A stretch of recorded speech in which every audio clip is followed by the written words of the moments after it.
Olá pessoal, tudo bem? A gente está gravando aqui mais um A Economia Bem Entrevista e hoje a gente vai falar sobre ESG e a indústria. E para isso eu estou com um convidado bem legal. A gente está com o Fabrício Lopes, que é Head de Inovação, gerente de inovação, entre outras áreas da inovação que ele atua ali no SESI Paraná. Então ele tem esse trabalho muito conectado, muito perto da indústria, especialmente da indústria do Paraná. E no momento eles estão muito focados, muito interessados em abrir esse debate sobre ESG, em levar pautas, em levar a agenda ESG para o industrial, né, para o pessoal desse setor. Tem alguns projetos rolando, inclusive, da FIEP, do SESI do Paraná, a respeito disso. A gente vai entender isso logo mais.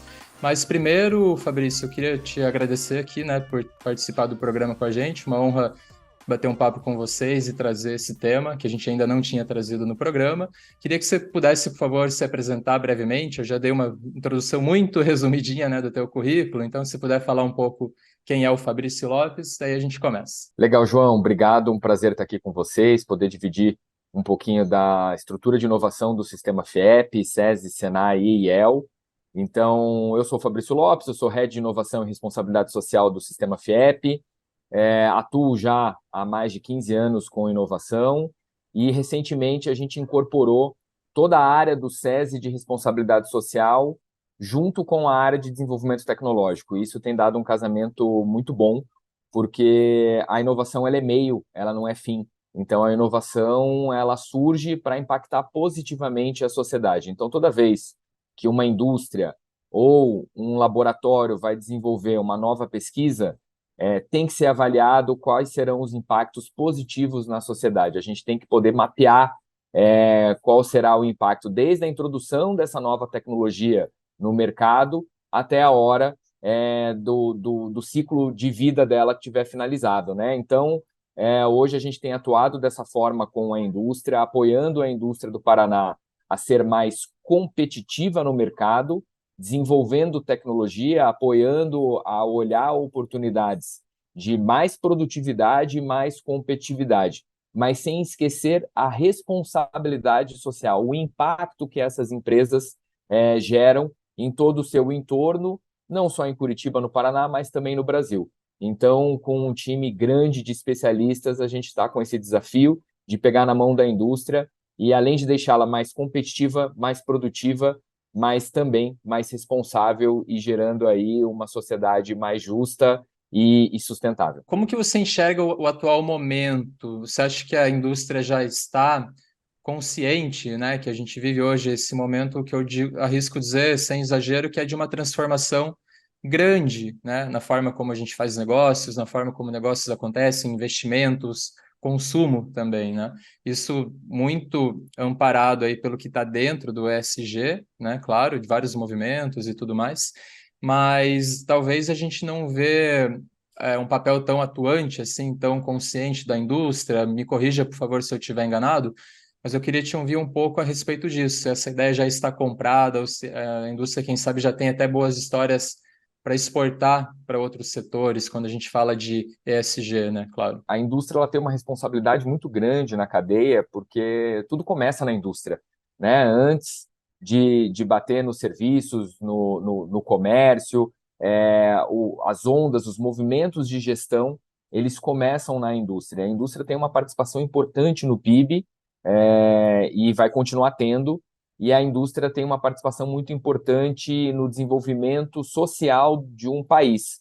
Então, os países que têm maior igualdade social, esses países investiram numa indústria mais tecnológica, numa indústria mais atuante. E é isso que a gente precisa fazer no Brasil, no Paraná, investir em tecnologia na indústria, porque essa indústria ela vai melhorar a economia, ela vai ser mais competitiva, ela vai empregar mais e, principalmente, ela vai entregar produtos de maior valor agregado para a sociedade, diminuindo a desigualdade social. Hoje, a indústria brasileira, e no Paraná não é diferente, ela tem um hiato muito grande. Então, nós temos todo tipo de indústria. Muitas vezes a gente generaliza, mas não é terra arrasada. Nós temos indústrias muito competitivas mundialmente, que têm excelência em sua gestão, em todos os níveis de gestão, em todas as ondas de gestão, e com o movimento do ISG não é diferente. Nós temos indústrias aqui no Paraná que são referências no Brasil e no mundo, como o Grupo Boticário, por exemplo. né? Além de ser uma indústria muito inovadora, trabalha com muita responsabilidade, com um impacto positivo na sociedade, olhando a sustentabilidade como um eixo geral, né? No seu tripé, não só econômica, mas também ambiental e social. Lógico que não é a realidade da maioria das pequenas e das médias empresas. Então, é importante esclarecer para o nosso o espectador, para o nosso ouvinte, que existem ondas e movimentos de gestão no decorrer da história do setor produtivo no mundo inteiro. Então, na década de 70, começou o movimento da manufatura do Lean Manufacture, né, da produtividade total. E aí todas as empresas começam a competir para quem será mais produtiva. As margens começam a diminuir cada vez mais e cada 1 minuto de economia, cada produto, cada empresa que consegue produzir um pouquinho a mais, ela acaba ganhando o mercado. Depois vem um movimento de qualidade, né? Então não adiantava a indústria ser muito produtiva e não ter qualidade no seu produto. O consumidor começou a exigir um produto de muita qualidade. Depois vem um movimento de gestão da inovação no início dos anos 2000, com a globalização, com a competição e a abertura dos mercados. Não bastava simplesmente você entregar um produto com muita produtividade, com valores mais baixos e atrativos, com muita qualidade. Era preciso olhar e personificar com os clientes, era preciso poder entregar produtos diferentes a todo momento e entender essa mudança do consumidor que vinha a todo momento, né? Com o advento da internet também, então isso exigia cada vez mais novos produtos. E aí veio todo o movimento da transformação digital, que ajudou na produtividade, que ajudou na qualidade, da conectividade das indústrias. E aí também veio um movimento que já se arrasta há algum tempo, que é fazer tudo isso com responsabilidade, né, com sustentabilidade. Nós temos diversas legislações que regem isso para a empresa, né? Ela tem que seguir uma legislação ambiental, ela tem que seguir uma legislação trabalhista, né? Ela tem que seguir algumas regras sociais e também de governança. Ela tem responsabilidade solidária com quem são os seus fornecedores. Mas isso ainda não estava tão organizado e tão falado. E aí veio essa sigla ESG. Essa sigla ESG ela veio para tentar organizar, para tentar de maneira didática falar para os empresários: olha, você tem que ser produtivo, tem que ter qualidade, tem que ter inovação e você tem que fazer tudo isso com muita responsabilidade, com muita sustentabilidade, olhando para os 3 eixos, né? As empresas, muitas vezes, elas têm seus gaps. Então, nós temos empresas no Paraná, microempresas, não só no Paraná, mas no Brasil, que elas ainda não têm nem as ferramentas de produtividade lá da década de 70 implantadas. Então, como é que você vai exigir que essa empresa faça uma gestão de ESG, que já é uma gestão mais sofisticada?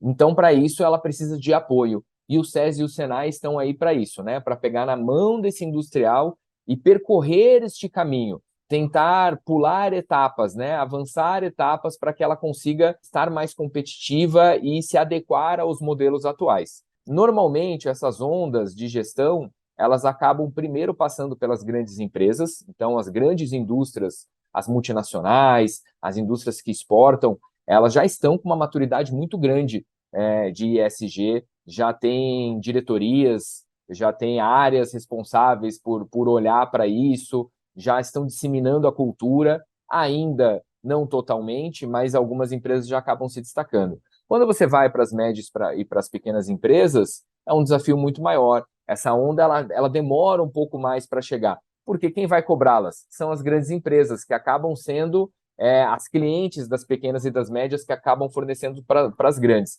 Mas esse movimento já chegou. Então você vê financiamento de alguns bancos, né? O próprio BNDES anunciou linhas de financiamento específicas para as empresas que praticam e conseguem comprovar suas práticas de ESG.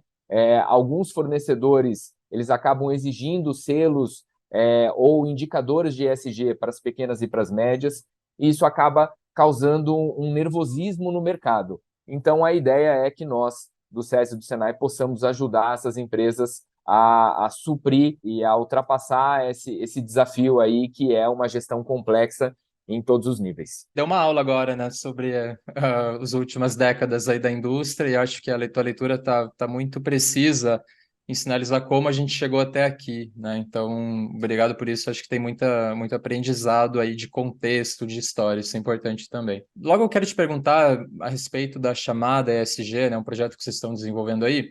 Mas dentro disso que você falou agora, o pequeno, o médio, né, que está nos ouvindo, beleza, entendi. O que que eu tenho que fazer agora? Por onde eu começo? Né? Acho que essa é uma pergunta que muita gente, não só na indústria, se faz, né? Mas a indústria, até pela pequena e média, pelo que você colocou agora, tem alguns estágios de aprendizado, talvez ainda para chegar. Então, qual que é o caminho para quem está nesse momento agora, por favor? Primeiro passo é entender o que é o ESG, né? Então, quando a gente fala em desmistificar, existem muitas informações erradas, né, na internet, muita fake news, que é difícil, que é complexo. E essas pequenas e médias indústrias, quando elas seguem a legislação, a partir do momento que você já faz o certo, você já está seguindo conceitos de ESG. E ESG nada mais é do que fazer a gestão correta.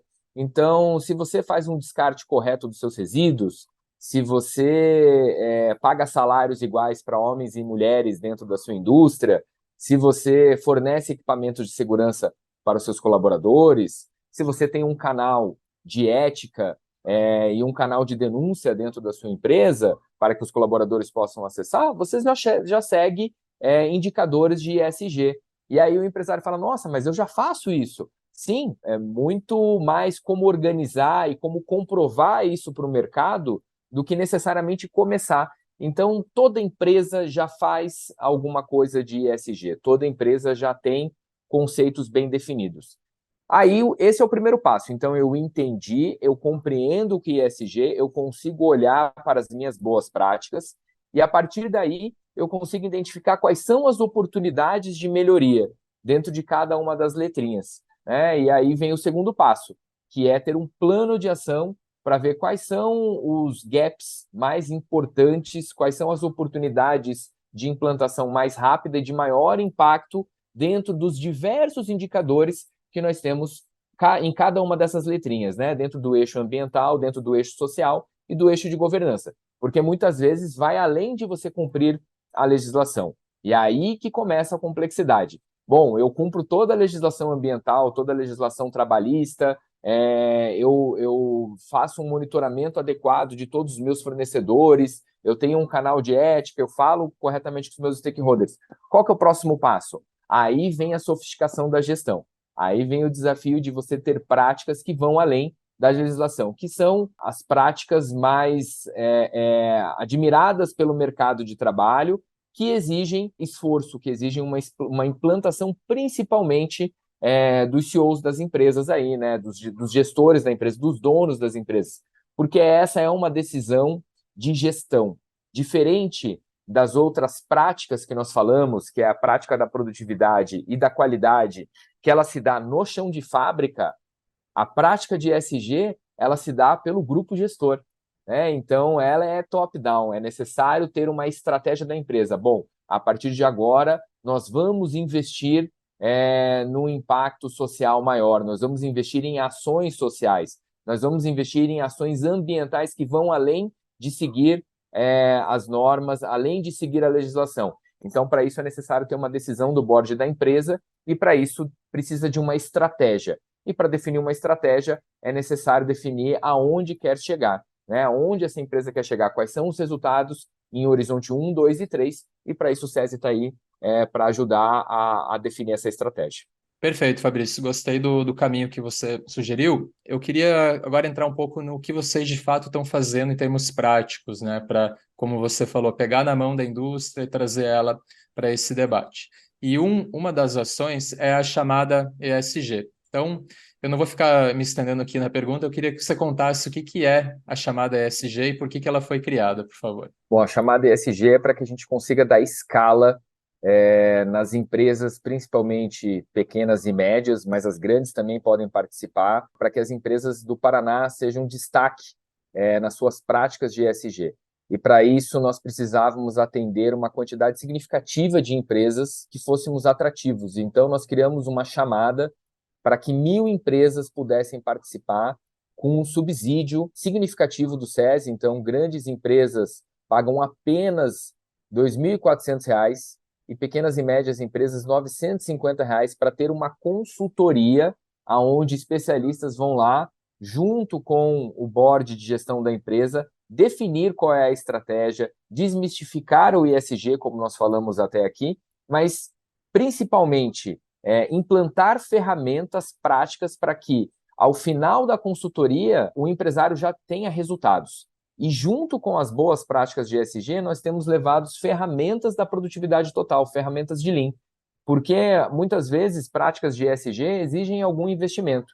Então, a partir do momento que nós levamos ferramentas da produtividade, nós queremos deixar essa indústria mais enxuta, com uma margem maior, com uma produtividade maior, ou seja, maior margem de lucro para o empresário, para que ele possa investir em práticas ambientais, sociais e de governança e ficar aí mais adequado com os modelos de gestão atual. Então, é uma grande oportunidade para as indústrias de maneira muito simples, muito rápida. Durante 4 meses, os consultores do SESI vão até a indústria. Então, o primeiro passo é, como nós falamos, fazer um diagnóstico, entender quais são as grandes oportunidades, quais são as práticas que aquela indústria já executa, desmistificar e alinhar o conceito de ESG com os gestores da empresa, identificar quais são as maiores oportunidades dentro de cada uma das letrinhas de todos os indicadores disponíveis para que a empresa rapidamente já alcance resultados práticos, e aí esses consultores vão implantar, através de ferramentas da produtividade total, práticas para que aquela empresa melhore os seus indicadores dentro do eixo social, ambiental e de governança. Então, dentro de 4 meses, além da empresa ter uma boa estratégia e saber quais são os próximos passos para que ela fique mais adequada com os conceitos de ESG, ela também terá ferramentas implantadas ao final do processo. Estará mais produtiva e com indicadores mais interessantes do ponto de vista de ESG. E ela ganha um selo de boas práticas de ESG. Com isso, ela consegue também mostrar para o mercado que é uma empresa que impacta positivamente na sociedade. Opa, antes da gente seguir a conversa por aqui, eu vou deixar uma fala do Leonardo Freitas. Ele é gestor de qualidade e responsável pelo planejamento estratégico da Fibra100, uma empresa que participou do projeto piloto da chamada SESI ESG. Eu conversei com ele depois da gravação com o Fabrício, para uma reportagem que a gente está produzindo. O trecho que você vai ouvir agora complementa bem o que o Fabrício explicou sobre a chamada SESI ESG e também dá alguns motivos para você prestar bastante atenção nesse programa, tá bom? O Leonardo fala um pouco sobre os resultados que eles obtiveram com a mentoria e também fala sobre algo muito interessante. Ele vai comentar sobre como o processo todo da mentoria e participar da chamada ajudou a empresa a incorporar uma visão holística sobre o ESG. E isso, resumidamente, hoje está permeando todos os setores da empresa. Mas escuta aí o Leonardo. Durante a mentoria, que durou de janeiro a maio, nós fechamos o primeiro quadrimestre, onde a gente conseguiu aumentar a eficiência produtiva em 10,5, ou seja, uma venda superior a R$600 mil em 4 meses. Nós, como empresa, tínhamos áreas inseridas no setor produtivo desconectadas com a conformidade de produtos, a eficiência produtiva, o bem-estar profissional e o descarte de material. Existia uma compreensão no descarte de material que quanto mais a gente vendesse os materiais, melhor seria para a companhia. Isso é uma visão totalmente errada, porque a gente está falando que se estamos vendendo cada vez mais ou descartando cada vez mais, a nossa eficiência produtiva não está adequada, nós não estamos tendo planos de correções adequados e nós não estamos sendo eficientemente lucrativos e também tendo uma eficiência produtiva com profissionais capacitados para que tenhamos a melhor qualidade dos produtos sendo fabricados. E essa compreensão da área de descarte, que quanto mais vendesse, melhor seria para a empresa, a gente conseguiu fazer com que ela fosse alterada. Quanto menos eu vender ou quanto menos descarte eu tiver, mais eficiente a minha empresa está sendo, menos excesso produtivo eu estou tendo e mais capaz e gabaritado eu estou sendo. Então essa nova visão é a visão que a gente vem trazendo para a empresa, não só nesse setor que a gente usou para análise do case de sucesso, mas também fazendo com que essa nova compreensão de ESG traga para o DNA uma visão holística de todos sendo participativos em todos os processos. E daí, a área de descarte de meio ambiente de SSMA, ela é uma área que hoje tem pauta participante quando a gente está desenhando novos produtos ou novos lançamentos. Ou seja, desde a composição e todas as matérias-primas que a gente vai usar para idealizar um determinado produto, que elas já tenham um descarte mapeado ou um reprocessamento de utilização desses materiais. Dessa forma, a gente traz uma visão holística do ESG para dentro da empresa e para fora também, né? Fazendo uma absorção do que é social, do que é ambiental e do que é governamental para a empresa. ESG é, sobretudo, gestão de risco, né? Acho que isso, para mim, é uma leitura que eu obtive entrevistando muita gente aí nos últimos anos. Então, porque eu acho que tem ainda, como você falou, fake news, tem desinformação a respeito do que é. Muita gente coloca como algo de hippie até, né? Eu já vi coisas até nesse nível de insanidade, mas enfim, eu acho que quando a gente fala de gestão de risco, traz a conversa para o ambiente de negócios mesmo, né? Acho que tudo fica mais claro. Que os resultados vão muito além dos resultados práticos, né, da empresa ter um processo correto, adequado ao ESG, que a empresa ela consiga comprovar e ter rastreabilidade dos seus indicadores de ESG. Ela passa por um processo de cultura, de posicionamento diferente, de mudança do mindset. Porque quando você fala, a gente fala, não, mas tem que mudar o modelo mental da empresa. CNPJ não muda modelo mental. Quem muda modelo mental são CPFs, né? Então, são os gestores da empresa. E esses gestores, eles acabam ficando encantados e entendendo a responsabilidade que eles, à frente de uma empresa que emprega muitos funcionários, que produz e impacta na economia do país, que impacta ambientalmente no país. Então, elas percebem que a responsabilidade de gestores dessas empresas é do CPF. E aí, quando elas percebem que elas têm essa força, elas falam, puxa, eu quero colaborar muito mais. E quando as empresas passam a perceber o seu impacto positivo na sociedade, elas querem fazer cada vez mais. E elas percebem que não é tão difícil, que não é um movimento, como você falou, né, hippie, desconstruído, não é? É simplesmente fazer o certo, colher essas informações, ver o resultado, e isso acaba criando um círculo virtuoso, né? De, puxa, eu faço bem, a empresa ganha mais, ela lucra mais, porque é isso, a sustentabilidade ela não é só ambiental e social, ela é econômica também. Aí você tocou num ponto que eu ia até te perguntar, né? Porque a adoção de uma cultura ESG envolve uma cultura organizacional diferente, né? Envolve mudar.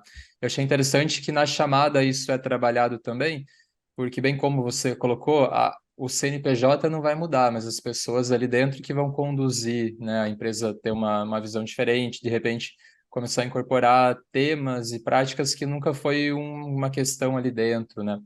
Então, achei bem interessante que esse aspecto de transformação cultural também é levado em conta, porque senão acho que é uma luta meio, talvez, remar contra a maré, né? Continuando aqui, Fabrício, eu queria te perguntar a respeito de cuidados que a empresa tem que ter no início. Aí você falou, né, deu aquelas 3 etapas ali e tudo, mas eu queria falar a respeito de greenwashing, de pinkwashing, social washing, diversity washing, a gente tem vários, né? Mas acho que o greenwashing é o mais conhecido. E, em resumo, tem a ver com quando a empresa, digamos, comunica mais do que de fato ela faz. É uma temática sensível e que, infelizmente, a gente vê acontecendo bastante. Então, que cuidados você recomenda que a indústria adote, evite, talvez, comunicar demais algo que está no início de jornada?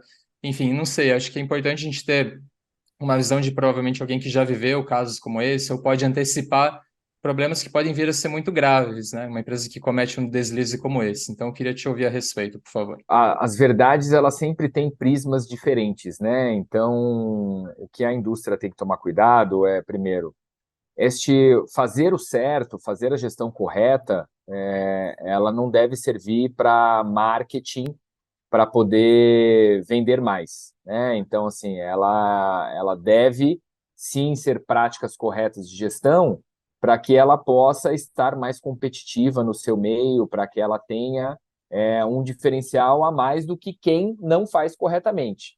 Mas a forma como você divulga isso é que tem que ser analisado de uma maneira correta. Sempre o greenwashing é algo que fica difícil do espectador entender. Então, eu vou tentar tangibilizar com um exemplo. É lei, né? Então, está na lei trabalhista que pessoas que estejam numa mesma função e exerçam a mesma função, elas tenham salários iguais, né? Sendo homens, mulheres, trans. Então, você precisa pagar salários iguais para pessoas que executam a mesma função. Isso é lei. Se eu estou seguindo a lei, você não vai dizer para o mercado que você tem um programa de diversidade super atrativo ou que você tem equidade entre homens e mulheres, porque muitas vezes o fato de você pagar salários iguais não significa que você tenha o mesmo número de liderança entre homens e mulheres. Não significa que as mulheres estejam ocupando os cargos mais estratégicos na empresa. E aí a indústria, ou não só a indústria, qualquer empresa vai lá e diz assim, não, nós temos programa de equidade de gênero aqui na empresa. Não, você está seguindo a lei, você paga os salários iguais. Agora, ter um programa de equidade de gênero é dar oportunidade para você ter o mesmo número de lideranças de homens, ter lideranças mulheres, de você incentivar isso, de você trazer mais oportunidade para que as mulheres tenham os mesmos direitos de concorrer a essas vagas de liderança, que elas sejam incentivadas a isso. Então, você criar programas dentro da empresa que vai além de seguir a lei. E está aí o greenwashing, porque às vezes a empresa ela simplesmente segue o que deve ser seguido.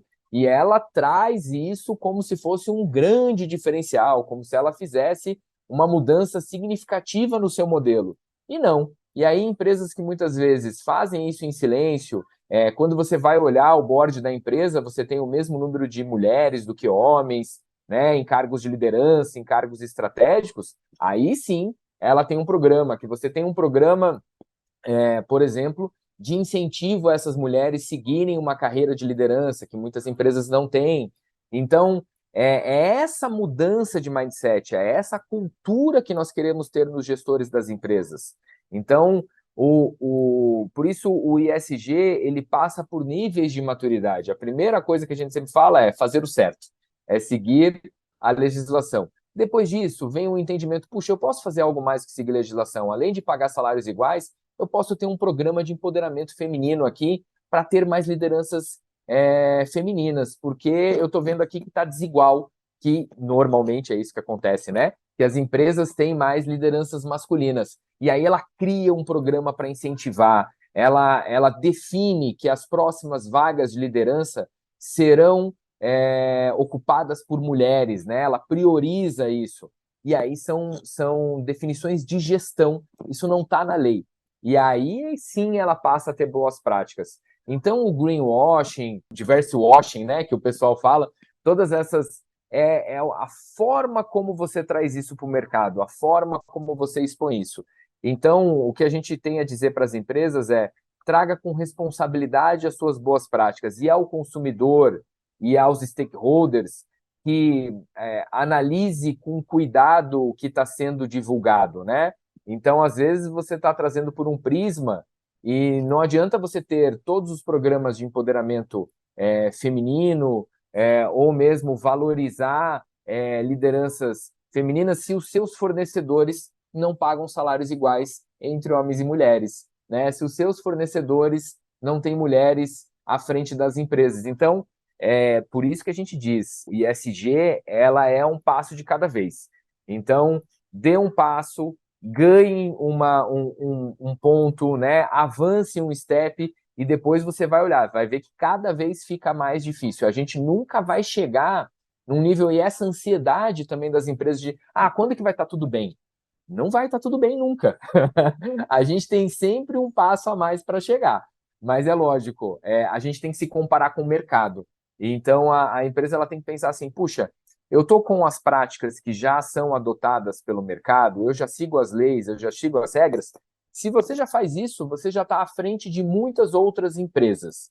Bom, quais são os próximos passos que eu posso adotar? Que muitas vezes não custa dinheiro, né? Não custa, simplesmente é um modelo de cultura. E aí nós voltamos, João, lá no que nós falamos, o modelo de cultura é do CPF, não é do CNPJ. Eu acredito que é importante que eu tenha o mesmo número de lideranças femininas e de lideranças masculinas na minha empresa. Enquanto eu não acreditar nisso, vai ser difícil de eu implantar um processo desse. Eu preciso acreditar. É importante eu ter um programa de diversidade racial dentro da minha empresa. Eu quero isso, eu acredito que isso traz uma sociedade mais justa, eu oportunizar um programa de diversidade racial para empregar pessoas de diversas raças dentro da minha empresa. Puxa, a partir do momento que eu acredito nisso, implantar esse tipo de programa, ele não é custoso, né? Mas aí os gestores eles precisam estar convencidos. Eles só vão estar convencidos quando eles seguirem outros passos, eles entenderem que a partir do momento que eles tomam essas decisões, o impacto é fantástico. Quando eles escutam os depoimentos das pessoas e da sociedade que teve oportunidade com esses movimentos, aí eles ficam cada vez mais encantados e eles percebem como o protagonismo deles. Às vezes a gente acha que estando à frente de um cargo de gestão de uma pequena, de uma média empresa, que a gente não tem impacto nenhum na sociedade, que isso só depende de governo. Não. Nós temos uma responsabilidade enorme dentro do nosso círculo. Né? Às vezes é uma empresa de 10 funcionários, mas você tem uma responsabilidade enorme, porque transmitindo uma cultura para esses 10 funcionários, isso vai se multiplicar e o crescimento é exponencial. Então, a cultura do ESG ela é muito mais importante do que as práticas que serão implantadas. É o mindset, é acreditar que aquilo é importante, é acreditar que a gente sempre pode fazer algo mais. Perfeito, Fabrício. Gostei muito da forma como você contextualizou e trouxe o greenwashing de uma forma diferente. Gostei mesmo. E eu acho que uma frase que me ocorreu enquanto você falava, que eu já ouvi bastante, é não tem empresa perfeita, né? Quando você fala, quando termina? Não vai terminar porque não tem empresa perfeita. A gente admira várias com boas práticas e tudo, mas né, nunca vai ser uma unanimidade. Eu acho que a beleza dessa jornada é interessante de ser considerada também. E no fim, ainda que o fim seja um meio contínuo, a empresa vai se tornar melhor, vai se tornar mais forte, né, ao percorrer um caminho como esse. As empresas elas são formadas de pessoas, né? E as pessoas estão em constante evolução. Quando nós é que nem as práticas que nós temos no dia a dia em casa, né? Puxa, hoje eu reciclo lixo. Muito bem, né? Não, como diria a minha mãe, não faz mais que obrigação. Então, que bom que você está fazendo isso, mas, puxa, agora você não pode dar um próximo passo? Você não pode comprar de marcas que tenham embalagens baseadas em produtos sustentáveis, né? Em produtos que sejam que sejam feitos de milho, à base de milho, que não sejam à base de combustível fóssil, de petróleo. Então, a partir do momento que você vai tendo essas práticas dentro de casa e você vai evoluindo, você vai entendendo que não, eu não preciso não comer carne para ajudar né? Não é radicalismo, não, mas agora todo mundo precisa. Não, mas às vezes se você compra de uma marca que é responsável, de uma marca que trabalha para diminuir as suas emissões, então você vai entendendo e você vai evoluindo neste processo.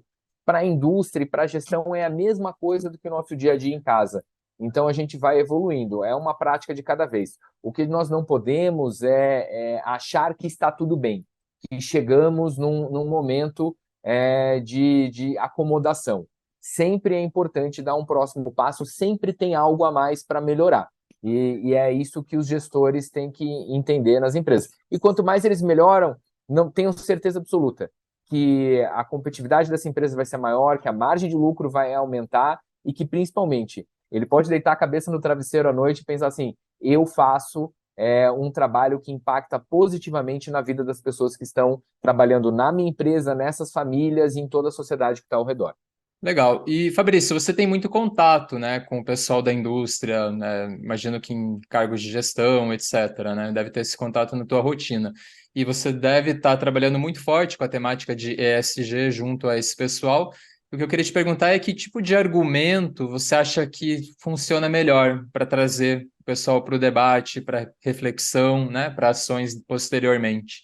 Porque é uma agenda que permite você olhar de múltiplas formas, né? Trazer o assunto pelo olhar da diversidade, como você trouxe, pelo olhar ambiental, de práticas de governança, enfim, a gente pode elencar dezenas de tópicos aqui. Tem algum ou alguns que você acha que, pô, aí o pessoal se interessa mais, aí ele vê mais valor do que em um outro discurso, de repente? Cada um está sentindo uma dor diferente. Então é importante a gente começar por onde está doendo, aliviar através de uma política de ESG, de uma consultoria do SESI e do Senai, quais são os maiores dores desse empresário. É para isso que existe o sistema indústria, né? Para deixar esse empresário com mais tempo livre para que ele possa fazer uma gestão mais sofisticada. Se ele está com dificuldade, muitas vezes, em seguir normas regulamentadoras, né? Se ele está com dificuldade de entregar o seu produto num preço mais competitivo no porto, ele não vai querer discutir questões ambientais ou de diversidade, ele está ocupado com outros problemas. Então, nós temos que trazer o ISG e a produtividade com uma perspectiva, num primeiro momento, de apoio, de alívio, e é possível. Então, este é o primeiro passo para convencê-lo, porque ele não é contra fazer uma gestão correta. Muito pelo contrário, quando a gente consegue falar com os empresários, eles estão sempre muito abertos a estarem evoluindo. Eles sabem da responsabilidade deles, né? Estão dispostos a melhorar cada vez mais. A questão é, por onde começamos? Qual é o tempo que ele tem? Às vezes ele tem 5, 6 funcionários. Como é que você para 6 funcionários para poder ensinar para todo mundo o ISG, sendo que ele está com o processo produtivo parado, ele precisa entregar para o fornecedor dele. As margens são muito pequenas, são muito apertadas, os equipamentos dele são antigos, muitas vezes ele tem problema para adequação dessas máquinas, tudo é muito caro, tudo é muito dolarizado no Brasil, as linhas de financiamento têm altos juros, então são tantos desafios que muitas vezes o empresário ele fica meio perdido. Então, a gente convence ele, ajudando ele a organizar as ideias e a estratégia, e dizendo assim, olha, por aqui, se você der um primeiro passo, a gente já alivia. Por isso, trazer a produtividade junto com o ISG é importante. Quando você aplica uma prática de ISG dentro da empresa e, ao mesmo tempo, você aumenta a margem de sustentabilidade econômica dessa empresa, ou porque ela consegue produzir mais, ou porque ela diminuiu os seus desperdícios, aí o empresário pensa, puxa, agora eu tenho algum alívio, né? Ele consegue ter alguma gordurinha ali para queimar em outras ações. E aí ele vai dando um passo de cada vez. Então, nós sempre buscamos começar a abordagem com a empresa com um viés de aonde está a sua dor, quais são os seus desafios hoje. E aí, a partir do momento que a gente alivia essa dor, a gente consegue implantar uma série de práticas e que essa empresa vai se tornando cada vez mais competitiva. Como você falou, é fundamental ele ter a consciência que pode contar, né, com entidades como vocês aí para ajudar nesse trabalho, porque de fato sozinho a gente não consegue, né, fazer nada, ainda mais em temas que não são o centro do que a gente faz no dia a dia, né? Então acho que isso é importante. E Fabrício, a respeito da chamada, qual que é o objetivo? O que vocês imaginam atingir ao concluir, né, esse projeto e o que acontece depois? Se puder falar um pouco a respeito de para onde vamos, né, a respeito de expectativa e para onde vamos na sequência. Primeiro experimentar e ver qual é o impacto da gente conseguir levar essa temática de ESG para 1.000 indústrias em 2 anos, né? Então, um número significativo de indústrias que vão ter essa cultura do ESG, que a gente já vai poder monitorar quais são os resultados das boas práticas que foram implementadas durante esses 4 meses de consultoria. E aí, com isso, talvez a gente tenha mais força para ampliar ainda mais o nosso universo de atendimento de empresas, né? E que nós possamos ir para 5.000, 10.000, e quem sabe chegar aí em mais de 50% das empresas do Paraná com boas práticas de ESG num futuro próximo.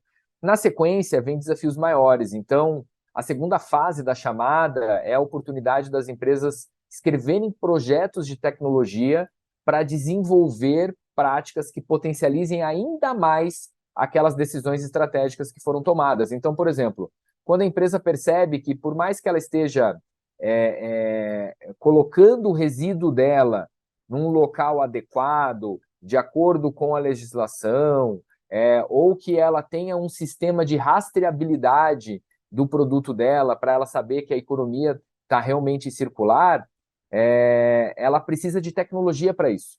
E aí, muitas vezes, ela precisa de investimento ou num sistema, ou numa embalagem inteligente, ou transformar esse resíduo numa matéria-prima que possa ser utilizada por outra empresa. Então, tudo isso exige pesquisa. Então, as empresas que vão participar, essas 1.000 empresas que vão participar da chamada SES ESG, ao final da sua jornada, ela pode escrever um projeto de tecnologia para que, junto com os institutos Senai de inovação, nós possamos desenvolver um novo produto ou um novo sistema tecnológico para que ela avance ainda mais no processo de ESG. Como nós falamos nas falas anteriores, nunca vai acabar esse processo, né? Mas aí ela já tem, ao final da chamada, mais uma oportunidade de desenvolver tecnologia para que ela seja ainda mais responsável do ponto de vista de ESG. Muito bem, Fabrício. Pô, muito interessante isso. Eu acho que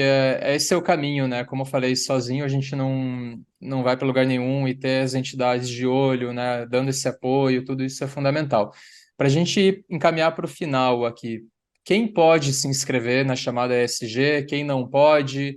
Lembrando que a gente, né, está falando com o pessoal do Paraná, mas a gente tem uma audiência que extrapola, né, as fronteiras do estado e do Brasil, inclusive.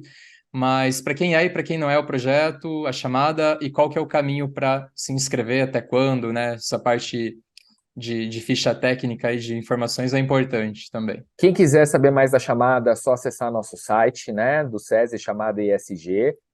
A gente deixa disponível aqui. São empresas com CNPJ aqui no Paraná, então nós precisamos de empresas com KNAI industrial, primário ou secundário, e com CNPJ aqui no estado do Paraná, porque é uma iniciativa do SESI Paraná.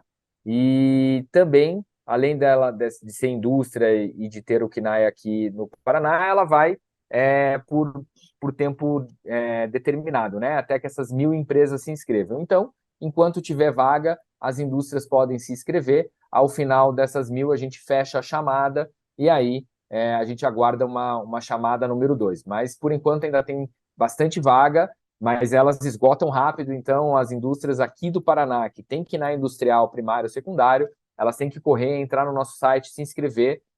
A gente já passou das 300 inscrições, então é importante que as empresas acelerem aí o processo e garantam. Não necessariamente ela se inscreveu, ela precisa ser atendida imediatamente. Então, às vezes a indústria, puxa, mas eu estou sem tempo agora, eu queria deixar para janeiro. Não tem problema. O importante é fazer a inscrição, garantir a participação na chamada, e aí depois o nosso time de responsáveis vai entrar em contato para ver qual que é o momento certo para o atendimento.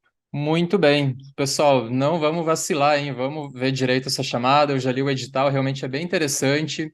E eu acho que tem uma oportunidade incrível aí, né, para quem aderir, para quem fizer parte da chamada ESG, para construir ótimas histórias, quem sabe construir um case que pode servir de referência, né, para a indústria, vou dizer até além do Paraná, para a indústria brasileira, né, porque quando a gente faz um trabalho sério e junta grandes mentes aí, grandes forças, né, da indústria para trabalhar coletivamente em prol desse tipo de solução, certamente muita iniciativa boa vai surgir. Então, importantíssimo olhar para isso com atenção, seja você uma pequena, média e até grandes indústrias, né, Fabrício?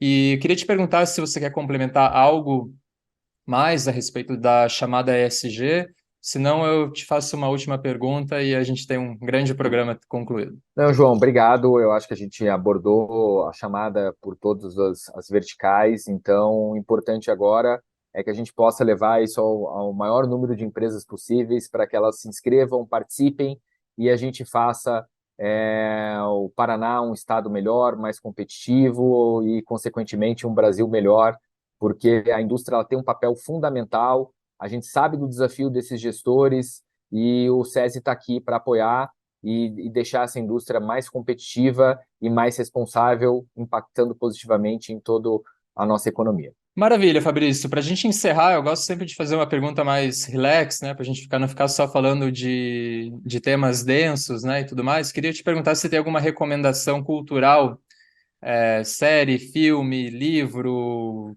qualquer coisa relacionado ou não a esse universo ESG, coisas que você viu e te chamou muito a atenção, porque eu gosto sempre de trazer uma dica, pode ser totalmente aleatória, inclusive.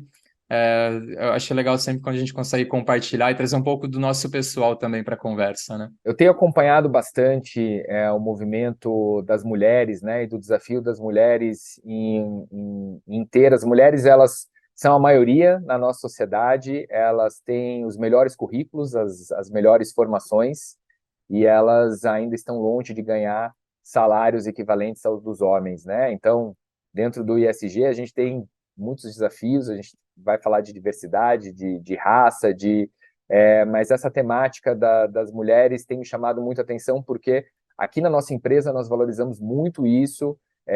A gente tem um número muito equivalente de lideranças femininas. Hoje nós somos dirigidos por uma mulher. Aqui na área de inovação nós temos diversas gestoras, e eu tenho aprendido cada vez mais o quanto o mercado de trabalho ainda tem um gap gigante para equalizar o ambiente entre homens e mulheres. Então, eu dou uma dica de livro aí, quem puder ler o livro da Melinda Gates, se não me engano, Mulheres Podem Voar, mas é o livro da Melinda Gates, da ex-esposa do Bill Gates, e lá ela conta várias histórias, o quanto quando as mulheres estão à frente não só de empresas, mas da sociedade, né, estão liderando processos, como a sociedade fica mais justa e mais adequada. Então, este é um momento de voar. Está aqui, o pessoal me deu a cola, né, da Melinda Gates. É um livro fantástico, e ali as pessoas elas podem ver indicadores pragmáticos de como a mulher tem um papel fundamental na nossa sociedade, na equalização da nossa sociedade. Então, por isso, cada vez mais a gente tem que ajudar o mercado de trabalho a se regular, para que sejamos mais justos imediatamente, e com mais diversidade, sem dúvida nenhuma, somos uma sociedade mais evoluída. Perfeito, Fabrício. Eu adorei essa dica, muito importante. Tá super bem. Abri aqui na Amazon para ver, tá super bem avaliado também. 4.8 com mais de 1.000 reviews ali. E assim, para a gente encerrar, acho que é super importante você trazer essa temática, porque eu acho que nós, homens, temos uma responsabilidade muito grande nisso também, né? Porque, querendo ou não, o poder sempre esteve na mão de homens brancos, especificamente. Hoje a gente vive todo esse debate que é muito importante, né? Que já vem de alguns anos, e eu acho que quando a gente se envolve, a gente ajuda a furar essas bolhas, que infelizmente ainda se trata de bolhas, né? Em alguns setores. Então, gostei muito da sua dica, te agradeço por isso. A gente encerra aqui o programa de hoje com a ideia de desmistificar, com a ideia de trazer uma visão introdutória, porém bastante prática a respeito do que é essa temática, tá bom? Outros conteúdos sairão também, a gente vai deixar todas as informações aqui a respeito da chamada ESG, para você que se interessa e tem o perfil para participar, tá bom? Agradeço o Fabrício mais uma vez pela ótima conversa, acho que ele deu muito assunto aqui para a gente refletir, né, para a gente pensar, não somente para o pessoal da indústria, né, a gente sabe que a audiência da Economia B vai além do pessoal da indústria, então fico feliz de saber que a gente atendeu muito bem a indústria, mas não somente, né, então acho que isso ajudou bastante nesse sentido também, Fabrício. Então, muito obrigado e até o próximo programa.